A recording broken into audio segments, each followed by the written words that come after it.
قرآن کی جو روح ہے نا، روح قرآن کا جو اصل مضمون ہے، الحم سے لے کے والناس تک اللہ اپنا تعارف کرواتا ہے. ففروا الی اللہ، دوڑو اللہ کی طرف، اس سے محبت کرو، نماز قائم کرو، زکوٰۃ دو. زکوٰۃ کی روح کیا ہے؟ روح زکوٰۃ کی کہ محتاجوں کی ضرورت پوری ہو. آج اس روح کو نہیں دیکھا جاتا، فارمیلٹی پوری کی جاتی ہے. یہ بھی اہم مسئلہ میں نے کئی دنوں سے سوچا ہوا تھا، بتاؤں گا. دیکھو میرے پاس کالز آ رہی ہیں، ایک صاحب کے پاس نہ سونا ہے نہ چاندی ہے، ڈیفینس میں 1000 گز کا بنگلہ تو ہے مگر وہ ضرورت کا ہے. اپنے بیٹے کو ڈاکٹر بنا رہے ہیں، اس کی فیسوں کے ان کے پاس پیسے نہیں ہیں، ان کو ہم زکوٰۃ دینا چاہتے ہیں. اب فقہی لحاظ سے تو وہ غریب ہیں، کیونکہ مکان وہ استعمال کا ہے اور سونا چاندی بھی نہیں ہے. لیکن اللہ کے بندو، ضرورت مند، بولو بھائی، ٹھیک ہے ان کو دو گے تو فقہی لحاظ سے تو زکوٰۃ ادا ہو جائے گی، بھائی نصاب نہیں ہے. لیکن زکوٰۃ کا مقصد پورا، ادھر لوگوں کے پاس کھانے کو روٹی نہیں ہے اور ڈاکٹر بننے کے لیے کیا کر رہے ہیں؟ لوگوں سے زکوٰۃیں لے رہے ہیں. آپ کہہ سکتے ہیں ڈاکٹر بننا بھی تو ضروری ہے مگر ان کے بیٹے کے لیے ضروری نہیں ہے. قوم میں کچھ تعداد ڈاکٹروں کی ہونی چاہیے جو ضرورت سے الحمدللہ کافی زیادہ چل رہی ہے. میڈیکل کالجز میں ایڈمیشن کے لیے سیٹیں نہیں ہیں، بھر جاتی ہیں سیٹیں، اتنے لوگ ہیں. کسی زمانے میں اگر ڈاکٹروں کا قحط پڑ جائے کہ ڈاکٹر مارکیٹ سے شارٹ ہو جائیں، پھر ہم کہیں کہ یار کچھ لوگوں کو زکوٰۃ دے کے ڈاکٹر بنا دو، تو بات سمجھ میں آتی ہے. ابھی ڈاکٹر بننے کے لیے بہت لوگ ہیں جن کے پاس اربوں کروڑوں روپے ہیں، وہ اپنے بچوں کو اپنے پیسوں سے پڑھا سکتے ہیں. آپ کے پاس اگر پیسے نہیں ہیں تو آپ اپنے بچے کو ڈاکٹر بنانے کی کوشش نہ کریں. اگر کرنی ہے تو پیسے کمائیں اور فیسیں بھریں. بھیک مانگ مانگ کے کتنا برا عمل ہے لوگوں کے سامنے ہاتھ پھیلانا. دیکھو جس کے پاس 2 ٹائم کھانے کی روٹی ہو اور اس کی بنیادی ضرورت پوری ہو رہی ہو، یعنی چھت ہو اس کے پاس، اور جسم میں کوئی بڑی بیماری نہ ہو، اس کے لیے زکوٰۃ مانگنا حرام ہے، بھیک مانگنا حرام ہے اس کے لیے. تو اس لیے کوئی حج کرا رہا ہے زکوٰۃ کے پیسوں سے، عمرے کرا رہے ہیں لوگ. آج کال آئی کسی کی کہ وہ عمرہ کرانا چاہتے ہیں ہم زکوٰۃ. کیوں کرا رہے ہو بھائی؟ عمرہ کرنا فرض ہے؟ حج کرنا فرض ہے کیا؟ اگر وہ غریب ہے تو حج فرض نہیں ہے، جب پیسہ آئے گا تو کر لے. زکوٰۃ کے پیسے 5-5 لاکھ روپے کسی کو دے دے کے آپ یہ 5 لاکھ آپ لوگوں میں تقسیم کر کے ان کے پیٹ بھرو، بیماروں کا علاج کراؤ، لوگوں کا پیٹ بھرو. ادھر گڑھے کھودنے والے جو دیکھو آپ کس طرح رمضان میں دوپہر کو گڑھے کھود رہے ہیں، رکشے چلا رہے ہیں، ٹماٹر بیچ رہا ہے، سارا دن آوازیں لگا لگا کے گلے بیٹھ جاتے ہیں ان کے. ادھر لوگ اپنے بچوں کو PhD کروا رہے ہیں، کن پیسوں سے؟ زکوٰۃ کے پیسوں سے. حج کروا رہے ہیں، عمرے کروا رہے ہیں. حج کرنا بہت اچھی بات ہے، زکوٰۃ کے پیسوں سے حج نہ کراؤ کسی کو، نہ دو اس کو پیسے. بولے آپ کے پاس پیسے نہیں ہے تو کوئی بات نہیں. اور فی ہدیہ تو کسی کو بھی دیا جا سکتا ہے. تو زکوٰۃ کی جو روح کیا ہے وہ قوم کے غریبوں اور مسکینوں کا، بولو بھائی، خیال کیا جائے، ان کی بنیادی ضرورتیں پوری کی جائے. بنیادی ضرورت کیا ہے؟ رہائش. کسی کے پاس چھت بھی نہیں ہے بیچارے کے پاس، دھوپ گرمی سے بچنے کا انتظام ہی نہیں ہے. کسی کے پاس روزگار کے لیے رکشہ بھی نہیں ہے، کسی کے پاس ٹھیلا بھی نہیں ہے، کسی کے پاس کھانے کے لیے روٹی نہیں ہے، بیمار ہے علاج کے لیے پیسے نہیں ہیں، اور گورنمنٹ کے ہسپتال میں بھی علاج نہیں کر سکتا. ورنہ گورنمنٹ کے ہسپتال میں ٹھیک ہے جیسا مرضی اوپر نیچے ہے لیکن بنیادی علاج ہو جاتا ہے. اس کے لیے زکوٰۃ لینے میرے پاس کالز آتی ہے نا کہ بھائی علاج کرانا ہے فلاں ہاسپٹل میں کہتا ہوں بھائی جاؤ نا گورنمنٹ کے ہسپتال میں، کیوں نہیں کرا رہے؟ کہہ رہے مفتی صاحب مجھے بھی لوگ دیتے ہیں نا کچھ پیسے اعتماد کر کے کہ آپ اپنے کسی کوئی آپ کو مستحق نظر آئے تو اس کو دے دیں. تو بعض لوگ کال آتی ہے کہ میں جو ہے نا وہ بیمار ہوں، اور میں نے کہا بھائی جاؤ نا عباسی شہید میں علاج کراؤ، جاؤ گورنمنٹ کے اسپتالوں میں علاج کراؤ. وہاں بھی اگر علاج کے پیسے نہیں ہیں پھر ٹھیک ہے. یہ علاج کروا رہے ہیں آغا خان میں، معیاری علاج ہو جائے. تو یہ سب ہوس ہے، اس ہوس کا کوئی علاج نہیں ہے. صبیحہ اصغر صاحبہ کا سوال ہے اگلا. میرے پاس 1998 تک نصاب کے مطابق سونا چاندی تھا، پھر فلیٹ خریدنے کے لیے تمام زیورات بیچ دیے. اب میں اس زیور کی زکوٰۃ دینا چاہتی ہوں. میں 1984 میں صاحب نصاب ہوئی تھی. اب مجھے کس ریٹ پر زکوٰۃ دینی ہوگی؟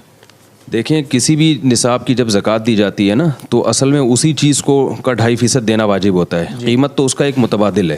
تو سونے کی زکوٰۃ واجب ہوئی تھی تو اصل جو چیز واجب ہوئی تھی کہ سونے میں سونا ہی دیا جائے تو پھر اس کی قیمت بھی دی جا سکتی ہے. تو اب بھی ان پر اصل جو چیز واجب ہے وہ سونے کی زکوٰۃ میں سونا ہی واجب ہے. صحیح. یعنی اتنے تولے سونا. تو سونے کا متبادل اگر یہ دینا چاہیں تو اس کی آج کی قیمت پھر متعین کر کے وہ دینی پڑے گی ان کو. آج کی قیمت یعنی قیمت خرید, آج جو قیمت فروخت ہے اس کی قیمت فروخت. اچھا ٹھیک ہے, بہت شکریہ. کراچی سے محمد رضوان صاحب کا سوال ہے اگلا. کسی رشتہ دار یا ملنے والے کا ذریعہ آمدن معلوم نہ ہو یا بہت قلیل ہو لیکن یقینی طور پر معلوم نہ ہو کہ وہ مستحق زکوٰۃ ہے یا پھر نہیں ہے اور پوچھنے پر ناراضگی کا اندیشہ بھی ہو تو ایسی صورت میں اس شخص کو زکوٰۃ دی جا سکتی ہے؟ دیکھیے کسی کے بارے میں آپ کو اگر معلوم نہیں ہے کہ امیر ہے یا غریب ہے ذریعہ آمدن تو ایسے زکوٰۃ دینا جائز نہیں ہے جب تک آپ اپنے طور پر اس کی تحقیق نہ کریں. تو سرسری تحقیق جس سے غالب گمان پیدا ہو جائے یہ تو بہرحال لازم ہے. صحیح ہے. 100% تحقیق تو ممکن بھی نہیں ہے اور ظاہر ہے اس کا انسان کو مکلف بھی نہیں بنایا گیا کیونکہ ممکن ہی نہیں ہے. ایک چیز آپ کسی کے گھر میں تو نہیں گھس سکتے, اس کی جیبیں تو نہیں ٹٹول سکتے. تو سرسری طور پر بہرحال تحقیق کرنی پڑے گی. اس کے رشتہ داروں سے پوچھ لیں یا جان پہچان والوں سے پوچھ لیں. اور ایک یعنی تجربے سے کچھ چیزیں ایسی ہیں جو سامنے آتی ہیں تو اکثر اگر یہ پوچھ لیا جائے باتوں میں کہ آپ کے پاس سونا تو نہیں ہے, آپ کے پاس چاندی تو نہیں ہے, یا جو ہے وہ ویسے ہی بات گپ شپ میں پوچھ لیں آپ کی تنخواہ کتنی ہے, کوئی ایسا تو نہیں پراپرٹی آپ کے پاس, کوئی بحریہ ٹاؤن میں سنا ہے آپ نے, کوئی پلاٹ لیا ہوا ہے, کوئی قسطوں کا سنا ہے, اس طرح کر کے کچھ پوچھ لیا جائے تو میرا تجربہ یہ ہے کہ اس طرح کے سوالات سے اندازہ ہو جاتا ہے. تو جب غالب گمان ہو گیا کہ یہ غریب ہے تو پھر زکوٰۃ دے دیں, چاہے بعد میں یہ ثابت ہو کہ یہ غریب نہیں تھا تو بھی انشاءاللہ زکوٰۃ ادا ہو جائے گی. لیکن اس ایسے ہی نہیں پکڑا دینی چاہیے. یہ ایک بہت بڑا المیہ ہے. آج کل لوگ رمضان میں بغیر کسی تحقیق کے, بغیر کسی جستجو کے جان چھڑانے کے لیے زکوٰۃ دے رہے ہوتے ہیں. تو زکوٰۃ تو سال میں ایک دفعہ فرض ہوتی ہے اور اسلام کے 5 ارکان میں سے ایک بہت اہم ترین رکن, نماز کے بعد سب سے اہم رکن زکوٰۃ ہے. یعنی حج سے بھی اس کی اہمیت زیادہ ہے, روزے سے بھی اہمیت زیادہ ہے. اس لیے اللہ نے جگہ جگہ نماز کے ساتھ زکوٰۃ کو ذکر کیا. تو اس میں ٹرخانے والا کام نہیں ہونا چاہیے, تحقیق ہو تاکہ مستحقین تک پہنچے ہو. ٹھیک, بہت بہتر. جزاکم اللہ. اسلام آباد سے شعیب صاحب کا سوال ہے. میرے پاس 3 پلاٹ ہیں مصعب, جن میں سے ایک کی قیمت ادا کر چکا ہوں, باقی 2 کی قسطیں چل رہی ہیں. قبضہ ایک کا بھی نہیں ملا ہے مجھ کو ابھی تک. نیت یہ ہے کہ جس پلاٹ کا قبضہ پہلے مل گیا باقی 2 کو بیچ کر اس پر گھر بناؤں گا. کیا زکوٰۃ ہوگی ان پلاٹ پر؟ یعنی ان کا سوال یہ ہے شاید کہ وہ جو پلاٹ ہے بیچنے کے لیے جو انہوں نے لیا ہے تو یعنی اس کو بیچنے میں ان کا نیت ہے کہ اس سے مکان بنانا چاہتے ہیں. یہ 2 پلاٹ کو بیچ کر ایک پر مکان بنائیں. تو اصل مسئلہ تو یہ ہے کہ اگر آپ نے پلاٹ بیچنے کے لیے خریدا ہو, چاہے اس سے نیت کچھ بھی ہو مکان بنانے کی, تو اس پر زکوٰۃ واجب ہے. البتہ یہ پلاٹ چونکہ ان کے تصرف اور اختیار میں نہیں آیا, یعنی اگر یہ قبضے سے ان کا مراد ایک قبضہ تو وہ ہوتا ہے کہ آپ جا کے باقاعدہ وہاں پہ آپ کو ہینڈ اوور کر دیا جائے, اور ایک قبضہ یہ کہ آپ کو بیچنے کے اختیارات ہوں, تو یہ بھی قبضہ ہی ہے. تو پلاٹ میں حصی قبضہ ضروری نہیں ہوتا. تو اگر ان کو تصرف کے اختیارات حاصل ہو گئے ہیں تو اس پر زکوٰۃ لازم ہے. بہت شکریہ. انگلینڈ سے سوال ہے جی آسمہ شیخ صاحبہ کا. پچھلے سال ایک صاحب نے قرض لے کر ایک چھوٹی سی جگہ مکان بنانے کے لیے خریدی تھی. وہ خستہ حال تھے اور انہوں نے زکوٰۃ اور صدقے کا مطالبہ بھی کیا تھا. فی الحال بھی ان کا قرض باقی ہے ابھی. اس بار انہوں نے ایسا کچھ نہیں کہا, تو کیا ان صاحب کو خود سے زکوٰۃ یا صدقہ دے سکتے ہیں؟ وہ بچوں کو قرآن پاک پڑھاتے ہیں. یہ مسئلہ ابھی تھوڑی دیر پہلے بیان کیا ہے کہ زکوٰۃ دینے میں کچھ تحقیق کرنے کی ضرورت ہے. ٹھیک ہے. تو یہ ضروری نہیں کہ جو پچھلے سال زکوٰۃ کا مستحق ہو وہ اس سال بھی زکوٰۃ کا مستحق ہے, تو یہ ضروری نہیں ہے. ایک بات تو یہ ہو گئی. تو دوسری بات یہ ہے کہ زکوٰۃ مانگنے کے مسائل الگ ہیں. آج کل آپ دیکھیں رمضان میں ہر آدمی زکوٰۃ مانگ رہا ہو رہا ہے, تو مانگنے کے لیے شریعت کے اصول الگ ہیں. دینا تو جائز ہے بغیر مانگے کسی کو, لیکن مانگنا زکوٰۃ خود سے لوگوں کے پاس جا کے, اس کا اصول یہ ہے کہ جس کے پاس اس کی جو بیسک ضرورتیں پوری ہو رہی ہیں, یعنی کھانے کا اس کے پاس انتظام ہے اور ضرورت کی رہائش کا اس کے پاس انتظام ہے, تو پھر وہ زکوٰۃ نہیں مانگ سکتا. ٹھیک ہے. جبکہ ہم دیکھ رہے ہیں کہ جو بنیادی ضرورتوں سے کئی گنا لوگوں کی زیادہ ضرورتیں پوری ہو رہی ہوتی ہیں, پھر بھی لوگوں کے سامنے بھیک مانگ رہے ہوتے ہیں اور زکوٰۃ مانگ رہے ہوتے ہیں. تو نصاب تو دیکھا جائے گا کہ یہ زکوٰۃ کا مستحق ہے یا نہیں ہے, لیکن بعض دفعہ نصاب کا مالک نہیں ہوتا, مستحق ہوتا ہے, پھر بھی اس کے لیے مانگنا صحیح نہیں ہوتا اس کے لیے کسی سے زکوٰۃ جا کے. تو اس میں تھوڑا احتیاط کرنی چاہیے. بہت شکریہ. ملتان سے ابو ذر غفاری صاحب کا سوال ہے.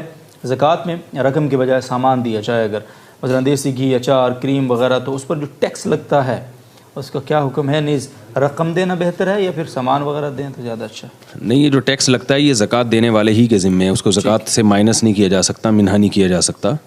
تو فقیر کے پاس جو چیز جائے گی, جتنی جائے گی وہ سمجھا جائے گا کہ زکوٰۃ یعنی اگر وہ 40واں حصہ اور 2.5% بنتا ہے تو زکوٰۃ ہوگی, ورنہ نہیں ہوگی. انہیں ٹیکس کی ادائیگی وغیرہ یہ سب اس کے ذمے. دوسری بات یہ ہے کہ زکوٰۃ پیسوں کی شکل میں دینا افضل ہے یا راشن کی شکل میں؟ عام حالات میں تو پیسے دینا بہتر ہے تاکہ وہ اپنی جو بھی ضرورت کی چیز ہو وہ خرید سکے. لیکن بعض دفعہ ایسے ہوتا ہے کہ کسی غریب پر پورا اعتماد نہیں ہوتا. وہ کیا کرتے ہیں, جب آپ ان کو پیسے دے دیے تو وہ گٹکے کھانے کا عادی ہے تو گٹکے میں اڑا دے گا, سگریٹ پینے کا عادی ہے سگریٹ میں اڑا دے گا, بیوی بچوں پہ خرچ نہیں کرتا پھر وہ. تو ایسے شخص جس پر پورا اعتماد نہ ہو تو ان کے گھر میں پھر راشن ڈلوانا چاہیے تاکہ وہ بھی اور اس کے بیوی بچے بھی اپنی بنیادی ضرورتوں کو پورا کر سکیں. تو اس میں گھی بھی آ سکتا ہے, تیل بھی, جو بھی بنیادی ضرورتیں ہیں وہ سب آ سکتی ہیں. بہت بہتر صاحب. بائی دی وے آپ نے ابھی منہا کا لفظ استعمال کیا تو محمد اسلم اختر صاحب انڈیا سے پوچھتے ہیں منہا کسے کہتے ہیں؟ منہا کہتے ہیں مائنس کرنا, ٹھیک ہے نا, یہ استعمال ہوتا ہے, مائنس کیا جائے گا, اس سے منفی کیا جائے گا.